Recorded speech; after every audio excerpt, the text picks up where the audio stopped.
नमस्कार. चिन्ह प्रस्तुत आणि मालवणी मॉल प्रायोजिक गच्चीवरील गप्पा अर्थातच प्रश्नचिन्ह या कार्यक्रमात मी गीता कुलकर्णी आपणा सर्वांचं स्वागत करते. कोणे एकेकाळी दूरदर्शन गाजवलेल्या विजया जोगळेकर यांच्या कन्या शिल्पा जोगळेकर आपल्या भेटीला आज आल्या आहेत. चित्रकलेची आवड असल्यानं जे जे स्कूल ऑफ आर्ट मध्ये त्यांनी चित्रकला शिकण्यास सुरुवात केली. हळूहळू ते चित्रकला शिक्षण क्षेत्रात उतरल्या आणि रचना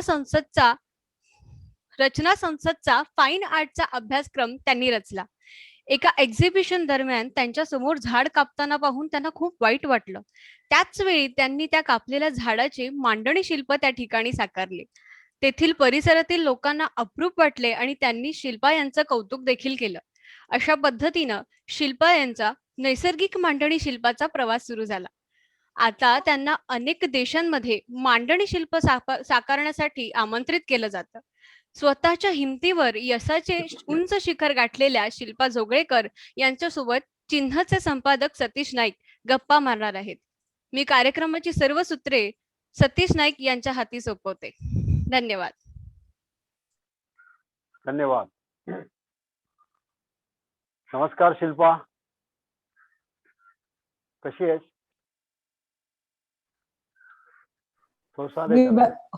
मी बरी आहे. First class. खूप दिवसाने भेटतोय आपण. हो, अनेक वर्षांनी. हो, मला वाटतं आपण 92च्या वर्कशॉपच्या कार्य आपली जी शिबिर झालं होतं किंवा हो, त्यावेळी आपण खूप फ्रिक्वेंटली भेटत होतो. हो, बरोबर. जंगली बिंगली असून सुद्धा आपण सतत भेटत होतो, गप्पा मारत होतो खूप. आणि त्यानंतर जवळ हरवलोच आपण. बरोबर आहे. प्रत्येकजण आपापल्या कामाला गेला. हो, तो खूप छान अनुभव होता. हो, अविस्मरणीय होता. अविस्मरणीय होता. आणि त्याच्यातूनच काही प्रश्न येतील तुला कदाचित आता पुढे. मला माहित नाही काय होणार आहे, कारण मी प्रश्नांची काही तयारी आधी करत नाही. मला असं वाटतं की अनौपचारिक गप्पांचं स्वरूप असावे की दोन त्यांची मैत्री आहे किंवा अनोळखी असली तरी काही हरकत नाही, पण त्यांच्याविषयी कामाविषयी आदर आहे. अशा व्यक्ती एकत्र आल्यानंतर ज्या गप्पा होतात अशा स्वरूपाच्या गप्पांचं हे स्वरूप ठेवलेलं आहे. आणि मलाही सोपं पडेल, कारण मला मराठीमध्ये खूप बोलण्याचा अनुभव नाहीये. पण बापरे, पण तू काही छान चुका बोलतेस. काही चुका इंग्लिश मध्ये बोल पाहिजे तर. नाही बोल पाहिजे. मराठीत बोलीन पण. हा, अगं छान बोलतेस, काही प्रॉब्लेम नाही, बोलत राहतो आता. शिल्पा, म्हणजे मला आठवतं तुला मी जे जे मध्ये असताना नाही पाहिली होती. जे जे मध्ये असतानाच बहुतेक बघितलं होतं किंवा कदाचित त्याच्या आधी तू मला वाटतं शाळेत होतीस, लहान अगदी होतीस, घरी आलो होतो मी तुला. आणि मला ते अजूनही आठवतं. तुम्ही दोघी जणी बहिणी, बरोबर ना? हो, हो. आता अगदी म्हणजे आता जस्ट कार्यक्रम सुरू करताना मला ती आठवण जाणवली मला. आणि त्यानंतर जे जे मध्ये तुला पाहिलं आणि मग तुझं काम बघितल्यावर मला असं वाटलं की काहीतरी ही करतीये वेगळं आणि वेगळं करील असं वाटलं. म्हणून तुला त्या आर्टिस्ट सेंटरच्या कॅम्प मध्ये मी इन्व्हाइट केलं होतं. मला वाटतं तो मुरुड जंजिऱ्याला झाला होता कॅम्प. हो, हो. 92 किंवा 93च्या 92 साली. हो. हा, आणि त्यानंतर आपण भेटलोच नाही. मग त्यानंतर असंच प्रदर्शनाच्या निमित्तानं गप्पा होत होत्या किंवा भेट होती. पण मध्ये तू बरंच काही केलंस आणि ते सगळं आता आपल्याला या गप्पांमध्ये आणायचं आहे. जरूर. कारण ते लोकांपर्यंत जावं असं मला वाटतंय. मला असं पहिल्यांदा तुला असं विचारायचं की मला असं होतं तूच तुझ्याविषयी सांगशील तर बरं होईल, कारण तुझ्या आयुष्यात खूप मोठी स्थित्यंतरं घडलीत नाही म्हटलं तरी. अनेक गोष्टीतून म्हणजे असं उलटसुलट वळणं खूप आहेत. तर तू जरा थोडक्यात तुझ्याविषयी जर सांगितलं अगदी कशी तू या क्षेत्रामध्ये आली, कशी तुझी डेव्हलपमेंट होत गेली, आणि मग आपण गप्पांना सुरुवात करूया. चालेल का? हो, चालेल. बोल ना. अगदी लहानपणापासून मला कलेची खूप आवड होती. म्हणजे आम्ही कोकणात जायचो मे महिन्याच्या सुट्टीत. अख्खी सुट्टी मी कुंभारवाड्यात जायचे आणि त्या कुंभारांबरोबर माती आणण्यापासून, ती तयार करण्यापासून, ती विकेस तोपर्यंत मडकी मी त्यांच्या बरोबर असायचे. म्हणजे आमच्या घरातले लोक म्हणायचे ही कुठे गेली तर कुंभारवाड्यात हरवली असेल, असं एक हे होतं. आणि लहान असताना माझी आई प्रतिमा कार्यक्रम दूरदर्शनवर करत होती आणि अनेक प्रतिभावंत कलाकार, संगीतकार, लेखक, कवी अशा लोकांच्या मुलाखती घ्यायची. आणि त्या बऱ्याचशा शूटिंग्सना ती मला घेऊन जायची, कारण लहान रविवारी कुठे मुंबईच्या बाहेर असलं तर आम्ही तिच्या बरोबर जायचो. आणि विदाउट अंडरस्टँडिंग बऱ्याच गोष्टी कानावर पडत गेल्या, समजत गेल्या. म्हणजे तेव्हा कळत नव्हतं, पण त्याचा इन्फ्लुएन्स डेफिनेटली होत गेला. आणि मग मी ठरवलं होतं की मला जे मध्येच जायचंय, दुसरं काही शिकायचं नाहीये, आणि तसं मी स्कूल ऑफ आर्ट मध्ये आले. आणि स्कूल ऑफ आर्ट मध्ये आल्यानंतर मी चित्रकला करत होते. पेंटिंग मध्ये मी BFA केलं. पण पेंटिंगची पहिलं प्रदर्शन केलं, खूप चांगला प्रतिसाद आला. पण मला वाटलं हे मीडियम खूप मला लिमिटेशन सीमित आहे. मला जास्त काहीतरी ह्याच्यापेक्षा करायचंय. म्हणून मग मला रंगीत शिल्प करायची होती. तर त्याच्यासाठी मी माध्यमं शोधायला लागले आणि मला निर्मला पटवर्धन भेटल्या. त्यांच्याकडे मी सिरॅमिक शिकायला लागले. बरं. आणि त्याआधी मला फ्रेंच गव्हर्नमेंट स्कॉलरशिप मिळाली होती फ्रान्सला जाण्याची, पण त्या काळात खूप शॉर्ट स्पॅन साठी होती ती, व्हिजिटरशिप म्हणायचे त्याला, म्हणजे MFA करायसाठी नव्हती. आणि तेव्हा मी रझानच्या घरी राहिले, आणि रझानची जी बायको होती जानीन मागिलॉट, तिच्या स्टुडिओमध्ये मी राहिले. आणि तिचं अतिशय तिच्या कामाचा माझ्यावरती प्रभाव पडला, आणि मी त्यांच्याबरोबर बराच काळ घालवला. खूप I think I was very lucky त्यांच्याबरोबर मी राहू शकले. आणि त्यांनी मला खूपच म्हणजे त्यांच्या मुलीसारखं मला त्यांनी वागवलं तेव्हा. आणि टी बॅग्स वगैरे लावायच्या त्या, आठवतं हो मला. हो बरोबर ना? हो, बरोबर, Yes, अगदी बरोबर. right. फाउंड ऑब्जेक्ट्स आणि लाकडाची कपाट आणि हे अशा सगळ्या गोष्टी घेऊन त्या काम करत होत्या. काम करत होत्या, बरोबर. आणि तिथून मी मुंबईला आल्यावर माझं पहिलं प्रदर्शन झालं सिमरोजा गॅलरीमध्ये. फिरोजा गोदरेज आणि त्यांनी केलं. त्यांनी मला खूप प्रोत्साहन दिलं, खूप सपोर्ट दिला. आणि त्याच्यानंतर मग मी चित्रकलाच करत होते. मग निर्मला पटवर्धन भेटल्या, सिरॅमिक करायला लागले, मग सिरॅमिक स्कल्पचर करायला लागले. आणि नंतर बरेच वर्ष मी काम करत होते सिरॅमिक्स मध्ये आणि शिल्प करत होते, पण त्याची स्केल छोटी होती. त्याच दरम्यान मला रचना संसदचे जे चेअरमन होते वांद्रेकर, ते मला म्हणाले की आर्किटेक्चर कॉलेजला त्यांच्या 50 वर्ष होत होती आणि त्यांना फाईन आर्टचा कोर्स सुरू करायचा होता. बरं. तर मी ते आव्हान घेतलं आणि जवळजवळ 9-10 महिने त्या सिलेबस वरती काम केलं. कारण आपल्याकडे तुझं पिंड अकॅडमिक नाही, तरी सुद्धा हे तू कसं काय करायला गेली? मला काय कळत नाही. ऍक्च्युली मला चॅलेंजेस घ्यायला आवडतात आणि काहीतरी नवीन करण्याचं खूप चांगला चॅलेंज होता. कारण मला वाटतं भारतामध्ये जे कला शिक्षण आहे ते ब्रिटिशांच्या काळापासून जो सिलेबस राबवला जातोय त्याच्यामध्ये थोडेफार चेंजेस करून कंटेम्पररी आर्ट प्रॅक्टिसेसची ओळख करून देणं विद्यार्थ्यांना फार गरजेचं मला वाटत होतं. त्यामुळे अनेक लोकांना भेटून चर्चा करून त्या सिलेबसची मांडणी झाली आणि तिथून मग कॉलेज सुरू झालं. आणि 2 बॅच पास झाल्यानंतर मग माझी प्रॅक्टिस मला घुसमटायला लागलं की हे ऍडमिनिस्ट्रेशन आणि अकॅडमिक्स आता माझ्याच्यानी झेपत नाहीये. कारण मी प्रवासही करायला लागले होते परदेशामध्ये. त्यामुळे मग मी ते सोडून मग माझ्या प्रॅक्टिसकडे फुल टाइम वळले. कारण तेव्हा माझा मुलगा पण लहान होता. तो मोठा झाल्यावर तो जेव्हा 10 वर्षाचा झाला मी निर्णय घेतला आता मला काही नोकरी करायची गरज नाही आणि मी कॉलेज सोडलं आणि मग स्वतःच्या प्रॅक्टिस वरती फोकस करायला लागले. बरं. पण मग आता तू कुठून करतेस हे सगळं काम? माझा एक स्टुडिओ आहे पाली गणपती जो आहे पाली खोपोलीच्या रस्त्यावर. माझा स्टुडिओ आहे जो मी पूर्णपणे सगळं रिसायकल्ड मटेरियल्सनी बांधलाय. म्हणजे बांबू, काचेच्या बाटल्या, शिपिंग कंटेनर्सचं लाकूड असं आणि तिथे छोटंसं एक शेत आहे तर मी तिकडे काम करते. बरं. अरे वा.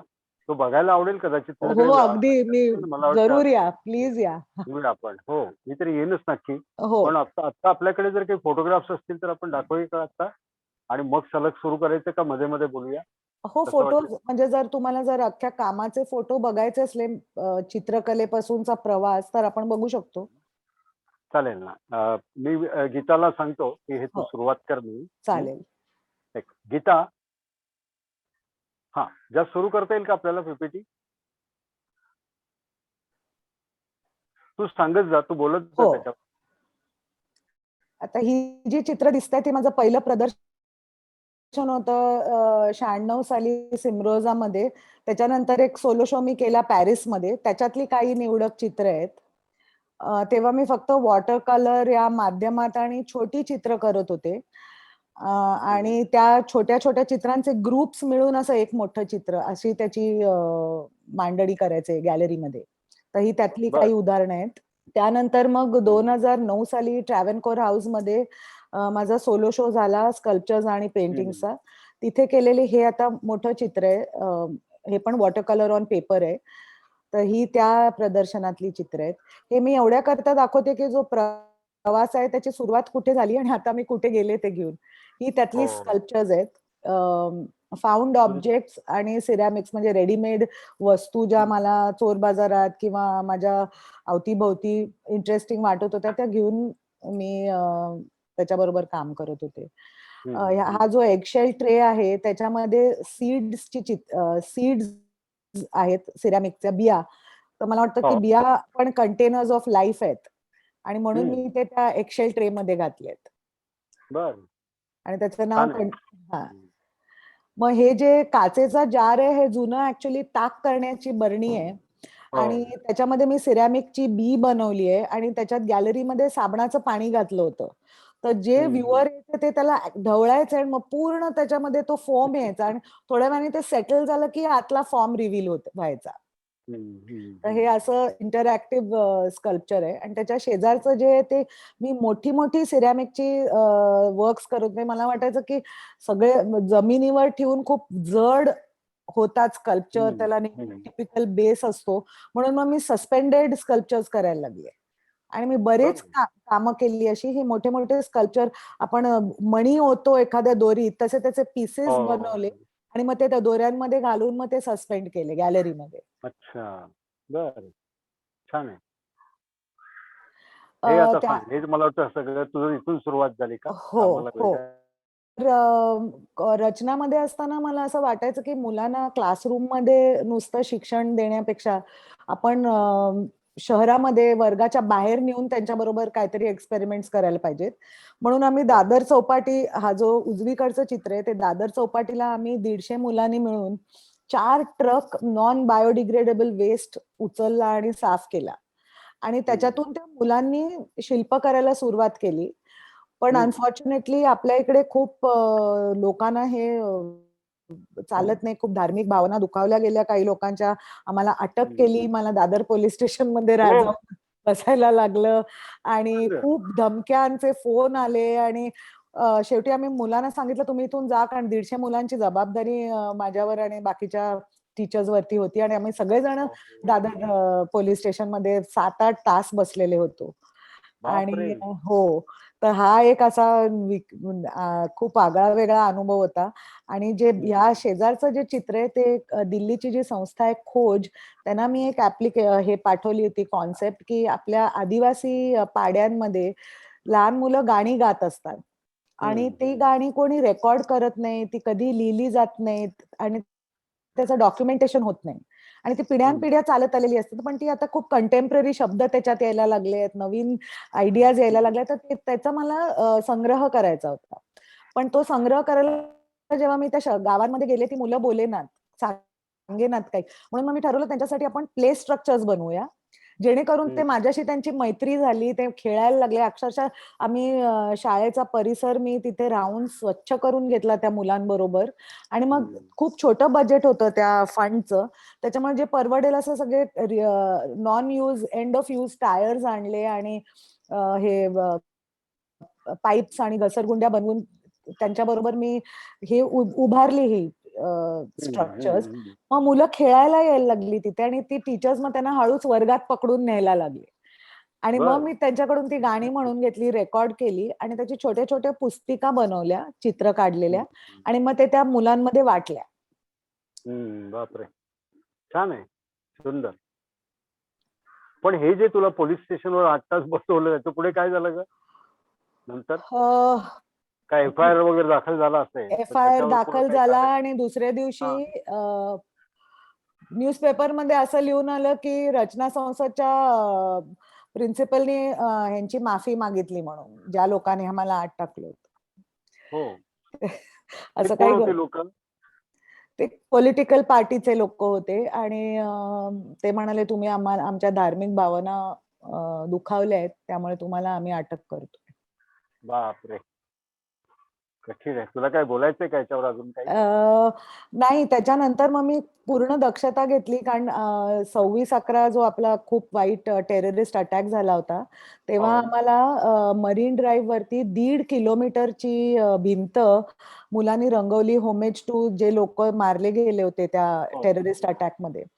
तर तेव्हा हं. मी ऑलरेडी पोलिस स्टेशनमध्ये जाऊन सांगितलं होतं, की आम्ही लोकांना आव्हान देतो येऊन पार्टिसिपेट करायला, चित्र काढायला. तर तुम्ही प्लीज आम्हाला प्रोटेक्शन द्या. हं. तर मग ते पोलिसच्या 4-5 गाड्या उभ्या होत्या आणि आम्हाला मग सुखरूपपणे आम्ही रात्री 12 वाजेपर्यंत बरेच लोकं आले आणि चित्र काढली. मला वाटतं if I am not mistaken रात्री 12 वाजता शाहरुख खान आला होता त्याच्यावरती एक हं. चित्र काढायला एंडमध्ये. हं. आणि तो आम्ही खूप सक्सेसफुली मग करू शकलो. काही त्रास झाला नाही त्याच्यात. हं. हं. पण ही काही केस नंतर दाबली गेली किंवा काही हो, त्याच्यातून झालं नाही. दाबली. तुला त्रास देण्यासाठी होतं नाही. केलं होतं. त्रास मग? देण्यासाठी हो, म्हणजे माझ्या घराच्या खाली 2 पोलीस उभे होते 2 दिवस कारण खूप लोकं आम्ही धमकी देत होते. त्याच्यामुळे जरा घाबरले होते. पण मी काही गुन्हा केलेला नव्हता. त्यामुळे हो. अ, एका पॉइंटच्या पुढे घाबरण्याची गरज नव्हती. आपल्या जातीय भावना भयंकर काय जातीय नाही आपल्या धार्मिक भावना खूपच नाजूक झालेल्या आहेत. त्यामुळे हे सगळं असं हो, होतंय. हो. पण हे हं. त्याच लोकांना हे लक्षात येत नाही, की इतकी घाण त्या समुद्रावर आपण टाकतो आणि अख्ख्या एन्व्हायर्नमेंटला बरोबर. आपण दूषित करतो. तर ह्याचा विचार कोणी करत नाही. तो तर कशासाठी करायचा? हां, तर ते नाही आम्ही करत. म्हणजे प्लास्टिकच्या पिशव्या, फुलं, चपला, काचेच्या बाटल्या अशा अनेक वस्तू आम्ही गोळा केल्या. 4 ट्रक हं. निघतील एवढं सामान गोळा केलं आम्ही. त्यांचं काय म्हणणं होतं ते काढायचं नाही. आम्ही जे टाकलंय, दान केलंय समुद्राला ते नाही तुम्ही त्याचे जे काढायचं. अवशेष गणपतीचे होते जे विरघळले नव्हते, ते आम्ही एका हो, बाजूला ठेवले होते. त्याचं आम्ही काही हो. केलं नव्हतं. पण त्यांना हं. तुम्ही हात कसा काय लावू शकता असं त्यांचं टीका होती. बरं, बरं, बरं, बरं. पाण्यात पडले तरी चालतील. हां. हं. एनिवे जाऊ द्या. पण हे न संपणाऱ्या गोष्टी आहेत. हो, त्यात एक्झॅक्टली. बरोबर. हे तुझं कल्चर काय आहे हे सांग? म्हणजे हे जे मांडणी शिल्प तू जे केलं, हो, ही हो. हे तुझी जे सुरुवात इथून झाली का? हो, या साइडला जी लहान मुलं दिसतायत त्याच्यावरती, हो, हो. ते मी तायवानमध्ये 2010 साली चेनलॉंग वेटलँड नावाचं एक जागा आहे, जिथे हं. जमीन खचली आहे. अच्छा. अति बोरिंग खणल्यामुळे जमीन खचली आणि हो, समुद्र शेतांमध्ये आत आलाय. आणि हो. त्यामुळे त्या गावांमधले सगळे लोकं शहरामध्ये पळून गेलेत. फक्त हं. वयस्कर लोकं आणि छोटी-छोटी मुलं तिथे राहिलेत आणि त्यांची शाळा हेच त्यांचं सगळं आयुष्य झालंय. त्यांचं सेंटर ऑफ लिव्हिंग ती शाळा आहे. तर त्या शाळेसाठी मग काहीतरी करायचं, त्या मुलांसाठी काहीतरी करायचं म्हणून ते म्हणाले, "तुम्ही असं काहीतरी डिझाइन करा ज्याच्यातून त्या मुलांना काहीतरी उपयोग होईल." बरं. म्हणून मग मी हे प्ले स्ट्रक्चर बनवलं. आपल्याकडे पराती बांधण्याची खूप वर्षानुवर्षाची खूप हो, चांगली हो. स्किल आहे, जी परदेशात लोकांना माहितीच नाहीये. माहीत तर नाहीये. तर ते बरोबर. अगदी एक सिंपल स्किल, सिंपल डिझाइन मी चूज केलं. फक्त त्याच्यामध्ये एकही मेटल नाहीये. म्हणजे बांबूचे हं. खिळे बनवले मी आणि हे अख्खं हं. त्या बांबू बरं. नेल्सनी जॉइन केलेलं आहे. बांबू दोऱ्या आणि मातीत ते खणून 1-1 मीटर आत खणून ते रोवले आणि मग त्या मुलांबरोबर आम्हाला काहीतरी ॲक्टिव्हिटी करायला सांगितली होती म्हणून मग मी त्यांना कागदाची ती चक्र करायला शिकवली आणि मग त्यांना बरं. आव्हान दिलं, की तुम्ही वर चढा आणि एक-एक ते त्याच्यात रोवा. हं, हं, हं. आणि मग अनेक छोट्या-छोट्या गावांमधून, बसेसमधून मुलं येत होते आणि ते हां.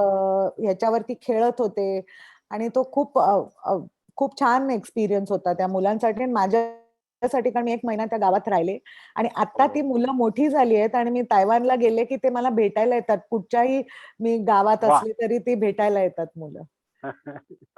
छान. तुला गाठी मारता येतात काय? हो. इनफॅक्ट गाठी तिकडच्या त्या मारणं फार अवघड असतं. हो, हो. पण आणि हे काम करताना कंटिन्युअसली पाऊस होता आणि पावसात मी ते करत बसले होते काम. त्यामुळे ती कागदाची चक्र बऱ्याचदा पावसात पडायची, मग आम्ही नवीन लावत होतो. असं ते सारखं चालू होतं.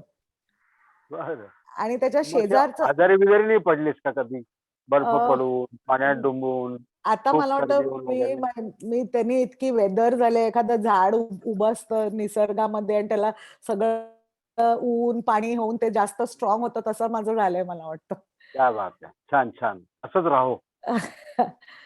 आणि त्याच्या बाजूचं जे स्कल्पचर आहे ते ओरिसामध्ये एक आर्या स्टील म्हणून एक स्टील फॅक्टरी आहे. तिकडच्या तिथे काम करणारे जे लोक होते, त्यांचं एक गाव होतं, ते त्यांनी शिफ्ट केलं होतं ती फॅक्टरी बांधायला.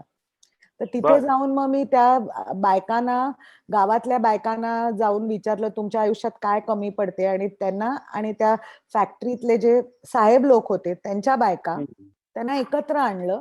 आणि मग यांच्या आयुष्यात ज्या त्रुट्या होत्या त्या ह्यांनी भरून काढल्या, असं त्यांनी मला प्रॉमिस केलं की आम्ही त्यांना जाऊन शिकवू, आम्ही त्यांना शिवणकाम शिकवू, किंवा कॅन्डल मेकिंग त्यांना शिकायचं होतं, किंवा लिहायला वाचायला शिकायचं होतं. तर या एक्सरसाइज मधून यांची दोघांची भेट घडवून आणली आणि ते झालं. वा, छान, सुंदर. पुढची स्लाइड बघूया. हो. हे कोरियामध्ये एक जारा आयलंड म्हणून एक बेट आहे, आणि या बेटाला सरकार टेक ओव्हर करून तिथे एक थीम पार्क बनवणार होते, म्हणजे हे जंगल रोलर कोस्टर्स आणि असं सगळं. तर काही आर्टिस्टनी ठरवलं की आपण हे थांबवायला पाहिजे, आणि दरवेळेला एंटरटेनमेंटचं साधन रोलर कोस्टर्स आणि घसरगुंड्या आणि मशीन्स नसून आपण जर एक एक्झिबिशन केलं त्या बेटावरती तर ते जास्त इंटरेस्टिंग होईल. म्हणून हा उपक्रम केला होता. पण इथे -20 डिग्रीज मध्ये आम्ही काम करत होतो, आणि तिथे जे मटेरियल मिळेल ते शोधून आमच्यासाठी एक टेंट लावला होता. त्याच्यात फक्त गरम पाणी आणि चहा वगैरे अशा गोष्टी ठेवल्या होत्या. पण खूप कष्ट होते त्याच्यात, कारण वारा येत होता, झोमरा वारा येत होता, आणि ते फांद्या लांबून लांबून शोधून आणून मग हे मी आपली जी कापसाची बी असते ती मी लहानपणी बऱ्याचदा उडताना बघायचे इकडे तिकडे, तर ती मी रिक्रिएट करायला बघले. आणि बी करण्याचं कारण की काहीतरी नवीन याच्यातून या आपल्या उपक्रमातून सुरुवात व्हावी, म्हणून मग ते स्नो सीड असं त्याचं नाव दिलं. तू एवढी सुरक्षित आयुष्य जगलेली आहे मुंबई सारख्या मध्य मुंबईत, अगदी संपूर्ण छान सगळं घर बी सगळं. अशा वेळी एखाद्या ठिकाणी जायचं, तिथे तंबूमध्ये राहायचं आणि मग तिथलंच सगळं हे वापरायचं, कसं रोजचं हे होत असेल तुझं, आणि काही अडचणी येत नाही याच्यामध्ये? अडचणी पुष्कळ येतात, पण आधी पहिली गोष्ट म्हणजे सुरक्षित आयुष्य म्हणजे हो आम्ही मुंबईत राहिले, पण जसं मी आधी सांगितलं आम्ही बराच काळ कोकणात जायचो आजी आजोबांबरोबर, एक 1-1.5 महिना दिवाळीच्या सुट्टीत, मे महिन्याच्या सुट्टीत. आणि त्यामुळे कोकणात म्हणजे कुठे? कोकणात म्हणजे रत्नागिरीच्या जवळ लांजण नावाचं गाव आहे. लांजा. हो तिथे हो. तिथे घर आहे आमचं, आणि तिथे बर. खूप काळ घालवलाय मी, आणि त्याच्यामुळे ती ओढ होती शहराच्या बाहेर पडण्याची आणि निसर्गात काहीतरी करत राहण्याची. पण नेचरमध्ये काम करताना खूप चॅलेंजेस असतात. एकतर एक लाईव्ह परफॉर्मन्स तुम्ही करत असता जवळजवळ, आणि येणारे जाणारे लोक खूप कुतूहल असतं त्यांना, त्यामुळे ते येऊन बघत असतात तुम्ही काय करताय, प्रश्न विचारत असतात, आणि ते खूप चांगला कल्चरल एक्सचेंजचं साधन होतं ते. कारण तुम्हाला ते त्यांचं लाईफ कळतं. वयस्कर लोक येऊन कधी कधी पार्कमध्ये बसलेले असतात, ते प्रश्न विचारत असतात. पण त्याच्या व्यतिरिक्त चॅलेंजेस हे असतात की साईट, आमचं राहण्याचं जे ठिकाण असतं तिथून साईट बऱ्याचदा लांब असते. आम्हाला सायकल दिली जाते किंवा गाडीने आम्ही स्वतः रेंट करून मग प्रवास करतो, जेवायला, खायला, किंवा चालत बऱ्याचदा जा ये करायला लागते. आणि बाथरूम्स नसतात अनेकदा अशा लोकेशन्स मध्ये. मोठी मोठी पार्क काहीतरी करून मार्ग काढायला लागतो सारखा, किंवा मग छोटे आडोसे निर्माण करायला लागतात. पण हे खूप या सगळ्या कामातले हा एक चॅलेंज असतो. म्हणजे ऍक्च्युली मला वाटतं की हा वे ऑफ लाईफ झालाय आता. अच्छा, फजिती होते की नाही अशा वेळी कधी? होते, अरे अनेकदा अनेकदा होते. कारण काय होतं, आम्ही पाण्यामध्ये काम करत असताना ते फ्रॉग सूट घालतो.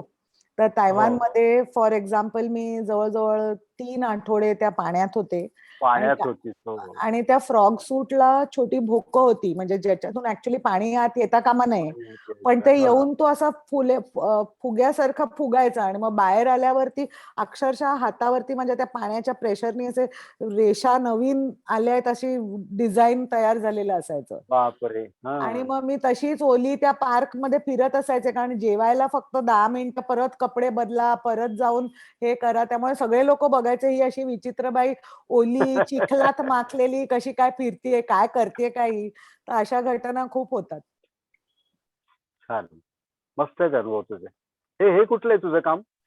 हेच Jara Island. Jara Island, south कोरियामध्ये. Okay, next. वाव. हे आर्ट आयलंड टोकियो नावाचं दरवर्षी एक प्रदर्शन असतं. टोकियोच्या बाहेर 7 छोटी छोटी बेट आहेत आणि हे ओशिमा आयलंड म्हणून जे आयलंड आहे त्याच्यावरती लाईव्ह व्हॉल्कॅनो आहे आजही. बर. हा. आणि त्यामुळे तो लाईव्ह व्हॉल्कॅनो असल्यामुळे पुन्हा तिथे सगळी घरं रिकामी आहेत, लोक ते आयलंड सोडून निघून गेलेत. अगदी बरं. तुरळक वस्ती आहे तिथे वयस्कर लोकांची.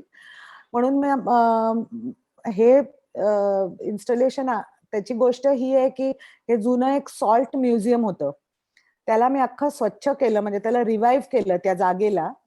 आणि जसा आपला आत्मा आपल्या बॉडीला सोडून जातो तशी ती लोक ती घरं सोडून निघून गेलेत, ते जीव निघून गेलेत त्या घरातले. म्हणून मी हे स्कल्पचर बनवलं की त्याचं खाली शेवटी ते बोन स्केलेटन राहतं आणि तो पक्षी मॉथ उडून निघून जातो. बर. आणि हे सुद्धा आम्ही प्रवास करून 4 तास बोटीनी टोकियोहून तिकडे पहाटे पोचलो आणि एका बापरे. हो, आणि मग एका शाळेमध्ये आम्हाला एका सामान ठेवायला जागा होती, एक जुनं घर होतं तिथे, विचित्र प्रकारचे किडे आणि सगळं होतं तिथे. साफ करून मग आम्ही 4-5 लोक एकत्र राहत होतो. सगळ्या आर्टिस्टना थोडे काही शाळेत राहत होते, काही अजून कुठच्या त्या अबॅन्डन्ड घरांमध्ये राहत होते. पण हा पण एक अनुभव होता, ते घरं ओपन करून त्यांना क्लीन करून त्यांच्यामध्ये वास्तव्य. राहायचं, काम हो करायचं. हो. हे याच्या आधीच जी स्लाइड होती, हे काम तिथेच दुसरी आयलंड होती, त्याच्यात आम्हाला एका दिवसात हे काम करायचं होतं. ओके. आणि मी त्या लोकांचं बोलणं ऐकताना ऐकलं की हा जो सँडस्टोन आहे तो जपानच्या बेटावर आणि इटलीमध्ये अशा 2च ठिकाणी जगात मिळतो. म्हणून मग मला वाटलं की ह्याचा उपयोग करून आपण काम करावं. म्हणून मी त्या दगडाला चिजल करून शार्प केले आणि 7 बेटांच्या त्या 7 गोष्टी आणि समुद्रावरून रेती आणली आणि त्यांना त्या दोऱ्या अशा तुम्ही तंबोरा वाजवल्या सगळ्या स्ट्रम केल्या की ते त्याच्यावरती चित्र काढायला लागतं ते. तर हे असं सिंपल काम होतं. सुंदर, छान वाटतंय बघायला. छान आहे. हे प्रिमिटिव्ह फेस्टिवल हे खूप इंटरेस्टिंग होतं. इथे प्रिमिटिव्ह पद्धतीने राहायचं, म्हणजे एक घर होतं ज्याच्यामध्ये इलेक्ट्रिसिटी नव्हती, मेणबत्त्या लावून राहायचं, पाणी नळाला येत नव्हतं, डोंगरातून पाईप लावून स्ट्रीम मधून पाणी सोर्स करून ते बेसिन मध्ये येत होतं. अशा पद्धतीने राहायचं आणि तिथे जाऊन काम करायचं. तर आम्हाला फक्त इंटरनॅशनल आर्टिस्ट आम्ही 4 जण होतो. आम्हाला एक नॉर्मल खोली दिली होती ज्याच्यात हे होतं, दिवे बिवे चालू होते. तर म्हणून मला वाटलं की प्रिमिटिव्ह सगळ्यात गोष्ट माणसाला माहिती असलेली म्हणजे शेती. म्हणून मग मी एक फर्टिलिटी ड्रॅगन बनवला, जो पुढच्या स्लाइड मध्ये दिसेल, कारण मला त्यांनी साईट दिली होती, एक एन्शंट देऊळ होतं. हा मी फर्टिलिटी ड्रॅगन बनवलाय, जिचे 12 ब्रेस्ट आहेत आणि ती त्या म्हणजे 12 महिन्यांचे, आणि ती त्या देवळामध्ये हे मागायला जाते की ही शेती चांगली होऊ दे यावर्षी, असा तो हे होता त्याचा कॉन्सेप्ट. आणि तिकडचेच आसपास मिळणारं सगळं मटेरियल मी घेऊन हे तयार केलंय. छान.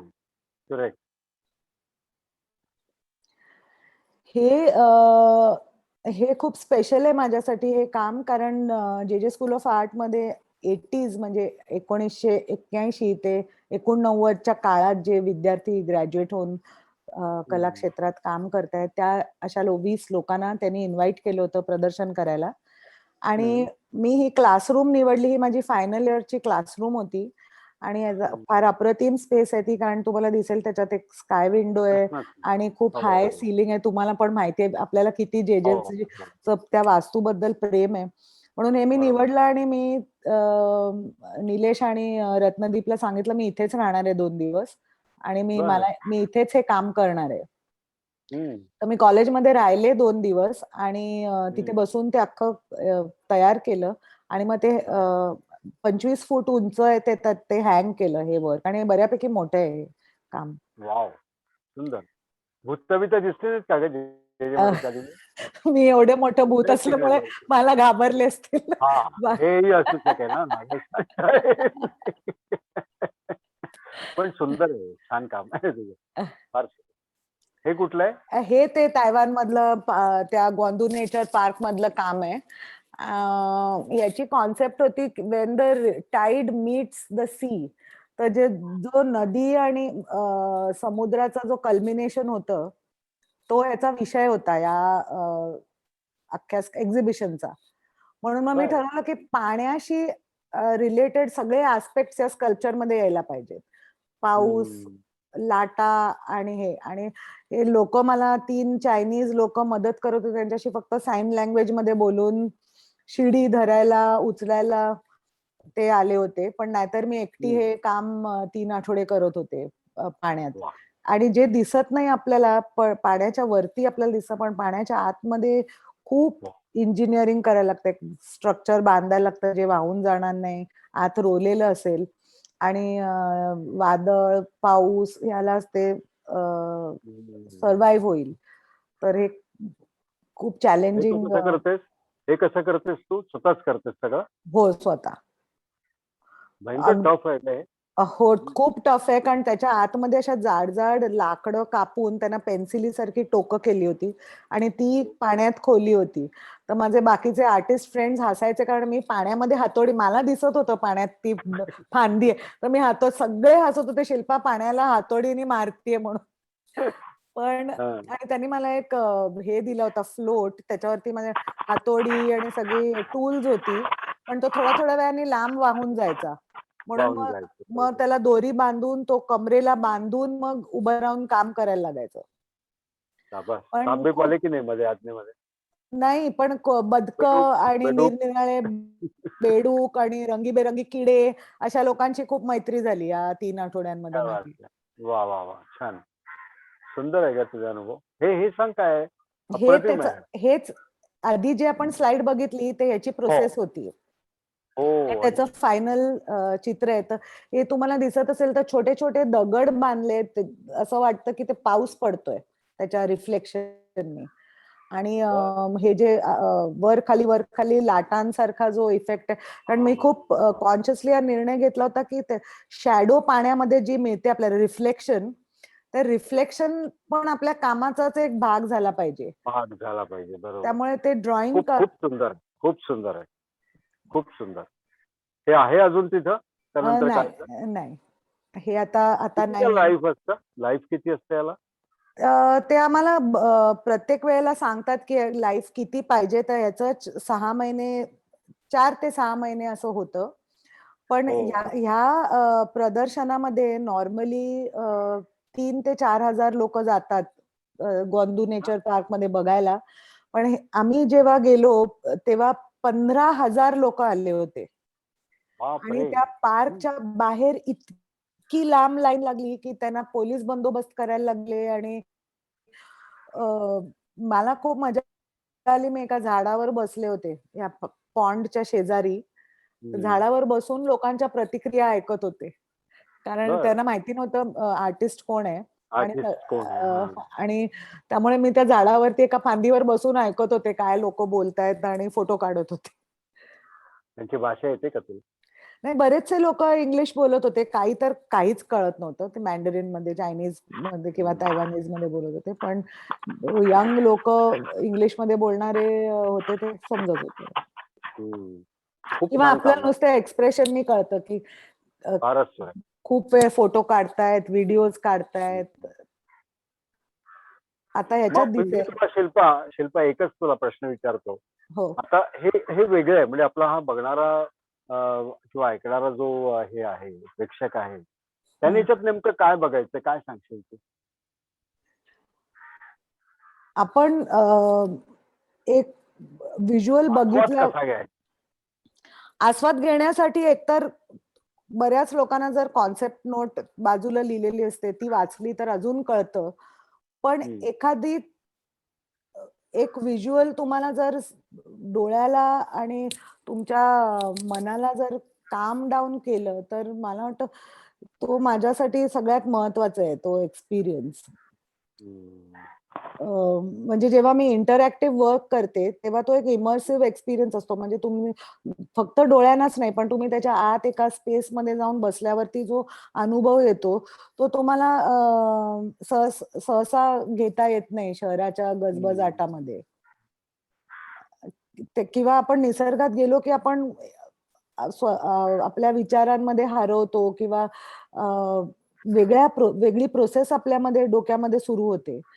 तर ती प्रोसेस नॉर्मल माणसाला त्याच्या जवळ नेण्याचा प्रयत्न आहे. गुड. पण ह्याच्यात पण मग कशी सरमिसळ झाली आहे ऍक्च्युअल ऑब्जेक्ट आणि त्याची प्रतिमा, हो असं काही तुला अभिप्रेत होतं? हो हो सुंदर सुंदर आहे, फारच सुरेख, खूप छान. हे सांग. हे फ्रान्स मध्ये आहे आणि ही जी जागा आहे माझी साईट त्यांनी मला दिली होती ही नदी आहे आणि ती साईट लावुआर आहे म्हणजे जिथे पूर्वीच्या काळी लोक कपडे धुवायला यायचे. बर. तर म्हणून मी ठरवलं की मी तिथे कमळ करीन कारण कमळ सांडपाण्यात उगतात आणि म्हणून मी हे केलं. आणि इकडे छोटे छोटे बाजूला कमळ पण येत होते आणि मी त्याच्यात एक मोठं कमळ केलं. आणि नदीमध्ये पाण्यात अँकर करायला खूप कठीण होतं ऍक्च्युली. त्याच्या खाली एक अख्खं मेटलचं स्ट्रक्चर उभारायला लागलं आणि बर्फासारखं गार पाणी होतं हे.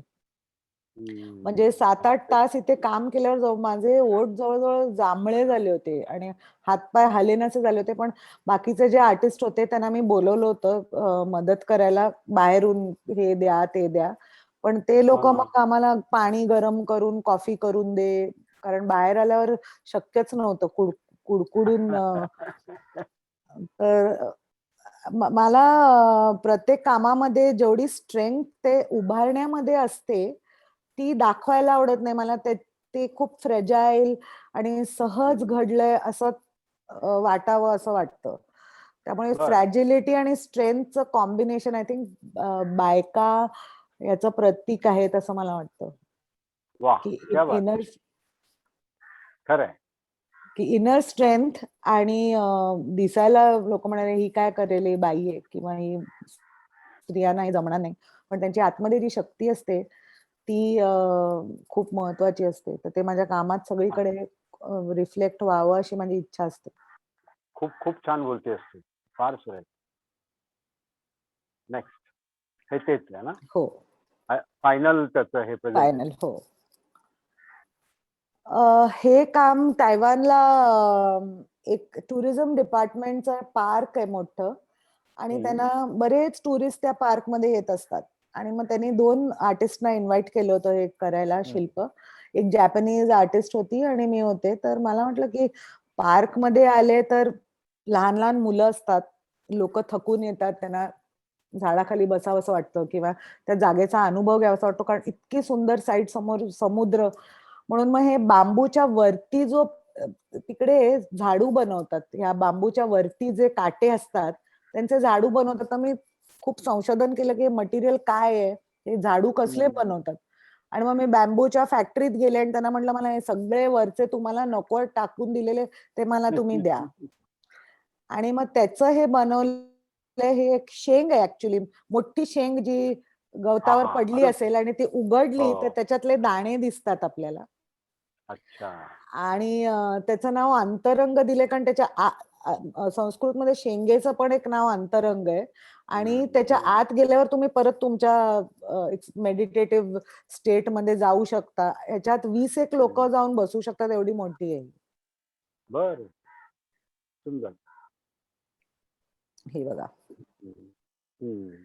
आणि ह्या प्रोजेक्ट मध्ये एक खूप अविस्मरणीय अनुभव असा होता की इथे ग्रेड 5चा टायफून आला आणि अच्छा. माझ्या अवतीभोवती सगळं घरं अशी पिळवटली, झाडं पिंगा घालतात नारळाची तसे पिंगा घालून कोसळली आणि पूर्ण डिस्ट्रक्शन झालं होतं. म्हणजे आम्ही सुद्धा जिवंत राहू की नाही एवढी भीती होती. हो.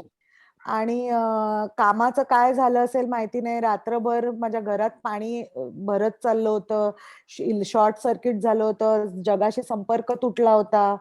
आणि अशा हम्म. परिस्थितीत मग सकाळी घरातून बाहेर पडल्यावरती अक्षरशः डोळ्यातून पाणी यायला लागलं ते सगळं उद्ध्वस्त झालेलं बघून.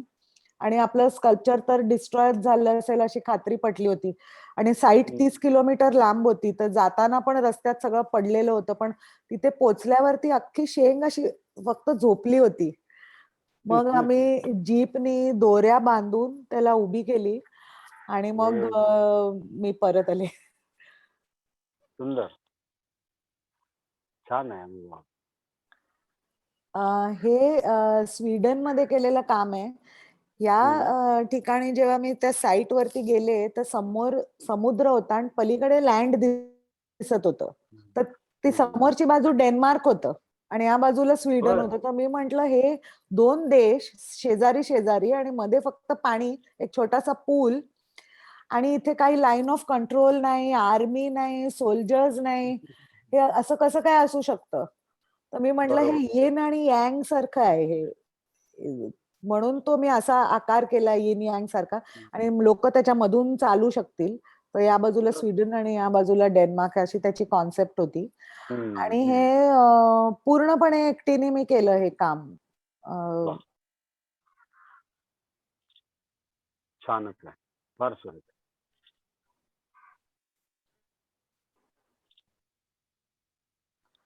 हे खूप अनयुज्युअल अनुभव होता. ब्रसेल्सच्या जवळ एक गाव आहे जेव नावाचं. तिथे त्यांनी मला एक सिमेट्री होती. ती सिमेट्री त्यांना हे करून पार्क बनवायचं होतं. म्हणून ते म्हणाले तू जर इथे एक काम केलंस तर हळूहळू लोक यायला लागतील, त्याची भीती जाईल त्या सिमेट्रीची आणि मग आम्ही त्याचं पार्क बनवू.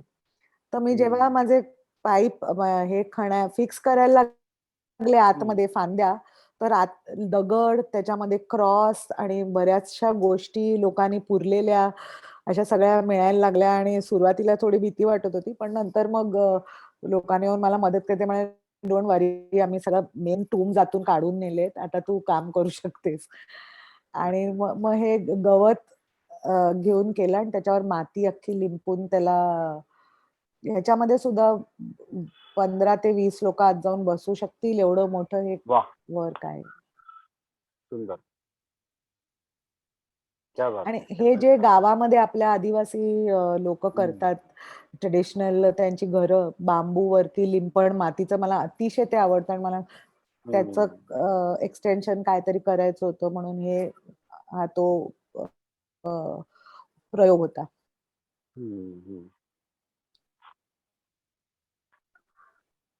हे ब्रसेल्समध्ये एक पार्क आहे. त्या पार्कमध्ये खूप खोल पाणी होतं आणि तिथे मला तो शंख मी करायचा ठरवला त्या पाण्यामध्ये. हे खूप कठीण होतं हे इन्स्टॉल करायला कारण त्या खोल पाण्यामध्ये एक छोटी भिंत होती त्याच्यावरती उभं राहून ते करायचं होतं. पण शक्ती चालली नाही. मग युक्तीने ते फायनली उभा राहायला लागलं कारण आम्हाला जे म्युन्सिपालिटीचे लोक मदतीला पाठवले होते ते म्हणाले आम्ही येणार नाही पाण्यात, आम्हाला पाण्याचा इन्शुरन्स नाहीये. वा. आणि हे खूप मोठं होतं म्हणजे उचलणं पण शक्य नव्हतं आणि ती हो. बोट दिली होती त्या इकडून तिकडे करायला. मग कसं तरी आम्ही ते युक्ती चालवून मग ते इन्स्टॉल केलं काम. बाहेर पूर्ण आधी बनवून मग. पण हे खूप दिवस होतं तिथे 2-1 वर्ष होतं हे काम तिथे. अच्छा. हा. छान छान आहे. सुरेख आहे. हे जपानमध्ये सुकुबा आर्ट सेंटर म्हणून आहे टोकियोच्या नॉर्थला. आणि आम्ही साईट चूज करत असताना मला वाटलं की जपानचं काहीतरी कॅरेक्टर असलेली साईट मला पाहिजे. तर आजूबाजूला अख्खं जंगल होतं, पण हे पार्क होतं, नेचर पार्क. तिथे साकुराची जिथे झाडं होती, मी म्हटलं मला इथे काम करायचंय. आणि मी स्पायरल फॉर्म चूज केला. मला आपले ट्रेडिशनल फॉर्म्स खूप आवडतात, जसं हे यिन यांग आहे किंवा चक्र आहे स्पायरल. तर तो फॉर्म मी चूज केला आणि मग तिथे बांबू फॉरेस्ट मध्ये जाऊन बांबू आणले. आणि जपानमध्ये असल्यामुळे साकुरा झाडाच्या फांद्या आणि तिथला ट्रेडिशनल जो वॉशी पेपर आहे, ज्यांनी ते पार्टिशन्स तो पेपर तो कापडासारखा असतो अक्षरशः, कागद. तो वापरला आणि ह्याच्यामध्ये खूप एक मला वेगळा अनुभव आला, कारण जसं जसं मी ते भरत जात होते, मला प्रत्येक वेळेला असं त्या स्पायरल मध्येच चालायला लागत होतं. आत जायचं आणि तसंच बाहेर यायचं. आणि थोड्या वेळाने मला कळायला लागलं की माझी एनर्जी लेवल काहीतरी वेगळीच होती ह्या कामाच्या प्रोसेसमध्ये. आणि तो फार छान अनुभव होता ह्याच्यामध्ये. आणि याचा युट्यूब वरती व्हिडिओ आहे, जो ड्रोन मी शूट केलाय. तर वरतून अक्षरशः तुम्हाला तो क्लिअर कट तो फॉर्म दिसतो असा. सुंदर. हे 2019 मध्ये फ्रान्समध्ये पॅरिसहून 2 तासावरती इपर्ने नावाचं गाव आहे, जिथे शॅम्पेन रिजन म्हणतात त्याला. अख्ख्या जगभरातली जी शॅम्पेन असते त्याचे फॅक्टरीज इथे आहेत. आणि तिथल्या पार्क मध्ये परत त्यांनी मला त्या पॉन्ड मध्ये काम करायला बोलवलं. आणि हा पॉन्ड खूप चॅलेंजिंग होता, कारण त्याच्यातला चिखल मॅनमेड पॉन्ड होता आणि त्यांनी काहीतरी मुद्दाम विचित्र प्रकारचा चिखल आत घातला होता. आणि ते समर ची सुरुवात होती, पण 0 डिग्रीज टेम्परेचर होतं. आणि त्याच्यात काम करणं खूप चॅलेंजिंग होतं. बर्फासारखं गार पाणी, गारा पडत होत्या. अख्खा 10 दिवसात हे करायचं होतं. 10 दिवस पाऊस पडला. ज्या दिवशी माझं काम पूर्ण झालं, त्या दिवशी ऊन आलं. त्यामुळे हा एक याची कॉन्सेप्ट ही होती, फ्लोटिंग फेदर. म्हणजे आपण जर एखादं पीस बघितलं, अगदी जवळून बघितलं, तर त्याचे एक एक एक एक एक एक असे हे दिसतात आपल्याला फायबर. त्याला जर आपण एनलार्ज केलं मायक्रोस्कोपने, तर जसं दिसेल, तर तो मी एनलार्ज हे तो फॉर्म आहे. खूप सुंदर. हा माझा स्टुडिओ आहे. स्टुडिओ. हे हा जुने फोटो आहेत, पण इथे पुढे मी शेती करते. अच्छा. काय काय पिकवतेस? मी तांदूळ, म्हणजे भात, आणि भाताच्या नंतर सगळ्या भाज्या आणि कडधान्य, फळं, जे काय शक्य असेल ते. अरे वा. हे शेतीचे जुना फोटो आहे, थोडा 3-4 वर्षापूर्वीचा. या वर्षी लॉकडाऊनच्या काळात काही करू शकले नाही, कारण अच्छा. मग आता खाणार काय? आहे आधीचा. हे आधीच दाखव ना परत. हे सुंदर आहे का? तू खूप छान. तूच स्वतः तयार केलेस सगळं? हो. क्या बात आहे. खूप. आणि कुठून आणलेस कारागीर वगैरे? कारागीर ऍक्च्युली खूप चॅलेंज होता, कारण कारागीर माझ्याकडे कोणी ट्रेंड नव्हते. आणि भिंत कशी बांधली ती? हे मी स्वतः उभं राहून ते करून घेतलंय त्यांच्याकडून. ते बेकरांच्या स्टाईलचं दिसतंय, लॉरी बेकरांच्या. हो, हे तिथे उभं राहून करून घ्यायला लागलं, का ते कॉलम चिऱ्याचे आहेत आणि भिंती बांबूच्या आहेत. आणि फक्त बाथरूमच्या भिंती विटा आणि काचेच्या बाटल्यांच्या, ज्याच्यातून अख्खा लाईट आतमध्ये येतो. वा, सुंदर. त्याच्यातून साप बीप येत नाहीत का ग? त्याच्या मागे मी नेट लावलीये. त्याचे 2 फायदे होतात, की किडे येत नाहीत अजिबात. आणि उन्हाळ्यामध्ये पूर्ण घर 4-5 डिग्री थंड असतं. आणि उंच सिलिंग आहे, खूप उंच सिलिंग आहे. आणि आधी ही जमीन शेणाने सारवलेली होती, पण आता शेण मिळेनासं झाल्यावरती मी त्याला मग कोबा केलाय. पण नाहीतर शेणाने अजूनच ते गार होतो. आणि घराच्या मध्ये एक कोर्टयार्ड सारखं आहे, कारण एक झाड होतं, मला झाडं कापायची नव्हती. त्यामुळे त्या झाडाच्या भोवती ते घर बांधलंय ऍक्च्युली. किती दिवस इकडे असतेस तू महिन्यातले? मी मुंबईला फक्त काही महत्वाचं काम असलं तर येते, नाही तर शक्यतो तिकडेच राहते. तिकडेच राहते. खूप छान, खूप छान. मजा आला. म्हणजे हे ऐकलं होतं मी त्याच्याबद्दल खूप, पण असं बघायचा वेळ आणि हल्ली खूप धावपळ असते सगळी. मी पण बरोबर. मुंबई सोडल्यापासून फार तिकडे येत नाही आणि एवढ्या गप्पा होत नाही. याच्यापेक्षा आणखीन इंटरेस्टिंग गोष्टी घडत असतात ना, हो, त्यावर जास्त होतात. हो. त्या गप्पा करायसाठी नक्की मी बरोबर आहे. जायचं बघायला. नक्की, नक्की. खूप सुंदर. फारच छान. आणि म्हणजे हे बघितल्यावर असं वाटलं की काय म्हणतात त्याला, फॅसिनेटिंग आहे सगळं. हं. खूप असं उत्साह देणार आहे किंवा पॉझिटिव्ह एनर्जीज आहेत त्याच्यामध्ये. खूप छान. थँक बोल यू. आता काय चाललंय सध्या तुझं मग? आता 2000 म्हणजे मागच्या वर्षी लॉकडाऊनमध्ये ॲक्चुअली माझे 5 प्रोजेक्ट होते. ते कॅन्सल झाले कारण मी जाऊ शकले नाही परदेशात. हम्म. तर वॉशिंग्टनला एक प्रोजेक्ट होता. तिथे गेले नाही म्हणून ते म्हणाले, "मग तू डिजिटल वर्क कर." मग मी 5 छोटे ॲनिमेशन व्हिडिओज केले त्यांच्यासाठी. हम्म. मग तैवान गव्हर्नमेंटचं एक काम होतं. त्यांच्यासाठी एक इकडून ड्रॉइंग करून पाठवलं. मग ते तिकडे एक्झिक्यूट करणार. अरे वा. त्यामुळे असं काम कंटिन्युअसली चालू असतं आणि चित्रकलेकडे परत आता या लॉकडाऊनच्या काळामध्ये परत पेंटिंग करतेय. खूप आनंद मिळतोय मला त्याच्यातून आणि माझ्या स्टुडिओमध्ये छोटी स्कल्पचर्स करते. अरे वा. ती कशावर करते आता, मीडियम काय त्याच्यामध्ये? सिरॅमिक, लाकूड आणि बऱ्याचशा नॅचरल गोष्टी इंटिग्रेट करून मटेरियल्स.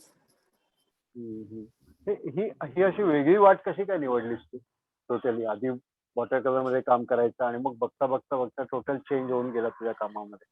मला असं वाटायला लागलं, की गॅलरीमध्ये प्रदर्शन करणं म्हणजे मला आवडेल गॅलरीमध्ये सुद्धा एका निराळ्या नेचरचं काम करायला. पण ज्या लोकांना ॲक्सेस मिळतो तिकडे जायला आणि ते बघायला खूप निश तयार होते त्या ऑडियन्सची आणि एक निराळ्या प्रकारची कृत्रिमता त्याच्याबरोबर असोसिएट होते असं मला वाटायला लागलं. आणि त्याच्यातून बाहेर पडण्याकरता मग स्वतः काहीतरी धडपड करून आपोआप तो मार्ग मिळत गेला. जसं तुम्हाला जर खरंच स्ट्रॉंग इच्छा असेल आतून, की काहीतरी करायचंय, तर रस्ते मिळत जातात, सापडत जातात. पण तुला अशी भीती नाही वाटली की एवढं असं आपण हे सगळं मोठं उभं करायचं, काय करायचं, आपण कुठेतरी कमी पडू, हे मोडलं तर, हे तुटलं तर, हे जर नाही उभं राहिलं वगैरे, असं काही कधी आलं नाही मनात? तसे अनुभव आलेत मला सतीश. एक जपानमध्ये मी एक काम करताना ओपनिंगच्या आदल्या दिवशी हो. छोटं वादळ आलं आणि ते सगळ्या ब्रांचेस पडायला लागल्या आणि मला कळेना मी काय करू आता. मग तेवढ्यात म्हणजे कोणतरी मदत करायला येतं. तेवढ्यात माझी एक मैत्रीण आली बघायला कसं चाललंय काम आणि ती म्हणली, "माझ्या नेबरला घेऊन आले, तो कार्पेंटर आहे." बरं. वा. तर त्याला मी सांगितलं, "तू काही करू." कारण तो अनोळखी माणूस होता. मी त्याला म्हटलं, "तू काही करू नको. तू मला फक्त 50 फांद्या छोट्या कापून दे." मग मी माझ्या फांद्यांना त्या प्रत्येक फांदीला 8 ठोकून सपोर्ट करून त्याला कंप्लीट केलं. कारण वेळ कमी होता. मी जर 50 फांद्या कापत बसले असले तर वेळ पुरला नसता. हो. अशा गोष्टी घडतात, पण कुठून तरी काहीतरी होतं आणि मदत मिळते. किंवा बरेच आर्टिस्ट आता एकमेकांना मदत करतात. नवीन यंग लोकं असतात, त्यांना अनुभव नसतो. मग त्यांना जाऊन आम्ही मदत करतो, कारण आमचं काम आधी संपतं. किंवा आम्ही एकमेकांशी ठरवतो, की तू मला खड्डे खणून दे, मी तुला हे झाडं कापून देते किंवा असं कारण बरं. कधी-कधी 10 दिवसच असतात फक्त आणि हम्म. वेळ कमी असतो त्यामुळे मग शक्य होत नाही. पण वाट काढून करायला लागतं. खूप टफ जॉब आहे तुझा हा सगळा पण आणि मला तो त्याच्यात स्वीट लागलेला आहे अतिशय तुला. आनंद मिळतो काही आणि वाटत नाही तुला. नाही, इनफॅक्ट असं आता माझं टेन्शन येत नाही. नाही, मला आता जीव घुसमटतोय इकडे. काय मी जाऊन त्या स्केलचं काम करू शकत नाही म्हणून मग त्याच्यावर उपाय काय? उपाय नाही थांबायचं. आता करतेय मी आता स्टुडिओमध्ये जाऊन काम तर चालूच आहे, पण वाट प्रदर्शन बघाय वगैरे एवढंच नाहीये. प्रदर्शन कधी आहे तुझं? प्रदर्शन आता बघूया. आता बरंचसं काम तयार झालंय पेंटिंग्ज हां. आणि छोटी स्कल्पचर्स त्याच्यामुळे जरूर प्रयत्न करीन आता. पण हे सगळं करताना तू एकटी सगळं करते याचं मला खरंच आश्चर्य वाटतं. हे सगळं एकटं तू कसं उभं करतेस? कमाल आहे याची खरोखर. बऱ्याचदा व्हॉलंटियर्स असतात हं, जे रोज येत नाहीत. म्हणजे ते आठवड्यातून 2 दिवस येतात. म्हणजे एक हं. डेंटिस्ट होती, जेव्हा मी ते पाण्यात काम करत होती, म्हणली मला काहीतरी वेगळं करायचंय. तर मी बघितलं तुझं पाण्यात काम आहे, ती बघायला यायची रोज. मग तिने बरं. तिचा दवाखाना बंद ठेवून ती माझ्याबरोबर राहत आली बांबू धरायला किंवा असं करायला. बापरे! हां. तर असे कोण कोण अचानकपणे येतात मदत करायला. पण तिकडे आता मला एक सांग, आपण कशी फटाफट झाडं कापतो ना, इकडे झाडं हो, तोडतो, कापतो, जाळून टाकतो, त्याच्यावर विष टाकतो. हो. तसं तिकडे करता येतं का गं सगळं? नाही करतायत. म्हणजे इनफॅक्ट इव्हन बांबू कापायला आम्हाला मेयरला आधी जाऊन भेटायला लागतं जपानमध्ये. त्यांची बापरे! परवानगी देऊन ते 1 स्क्वेअर मीटर तुला दिलाय, त्याच्यातून तेवढ्या 1 तासात तू बांबू काप, आम्ही ट्रक घेऊन येतोय, तो बांबू घेऊन तुला जायचंय.